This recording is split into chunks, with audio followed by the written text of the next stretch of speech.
MLA Sanjay Kumar రాజకీయంగా ఆత్మహత్య చేసుకున్నారని కానీ ఇక్కడి కార్యకర్తలకు తాము అండగా ఉంటామని బీఆర్ఎస్ వర్కింగ్ ప్రెసిడెంట్ కేటీఆర్ అన్నారు. జగిత్యాలలో తాను గల్లీ గల్లీ తిరుగుతానని హామీ ఇచ్చారు. కవితకు కూడా వస్తారని అండగా ఉంటారన్నారు. జగిత్యాల జిల్లా కేంద్రంలో నిర్వహించిన జిల్లా బీఆర్ఎస్ పార్టీ సమావేశంలో కేటీఆర్ మాట్లాడుతూ రాజకీయాల్లో హత్యలు ఉండవని ఆత్మహత్యలే ఉంటాయన్నారు. పార్టీ మారిన ఎమ్మెల్యే సంజయ్ ని వెంటబడి మరీ ఓడిద్దామని పిలుపునిచ్చారు. ఆయన బండ కట్టుకుని బావిలో దూకాడని కానీ మనం ధైర్యంగా ముందుకు సాగుదామని కార్యకర్తలకు సూచించారు. రాజకీయాల్లో హత్యలు ఉండవు, ఆత్మహత్యలే ఉంటాయి. మీ జగిత్యాల ఎమ్మెల్యే ఆత్మహత్య చేసుకున్నాడు, బాయిల దుంకిడు బండ కట్టుకొని. ఆయన జావని మనం ధైర్యంగా నిలబడదాం. లోకల్ బాడీ ఎన్నికల్లో మీ కండగా మేమందరం ఉంటాం. నేను జగిత్యాలలో తప్పకుండా గల్లీ గల్లీ తిరుగుతా. కవితక్క కూడా వస్తది, తప్పకుండా తిరుగుతుంది.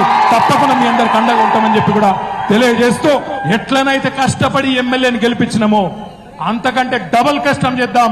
వీరిని ఓడించేదాకా తప్పకుండా ఎంబడబడదామనే మాట మళ్ళొకసారి విజ్ఞప్తి చేస్తూ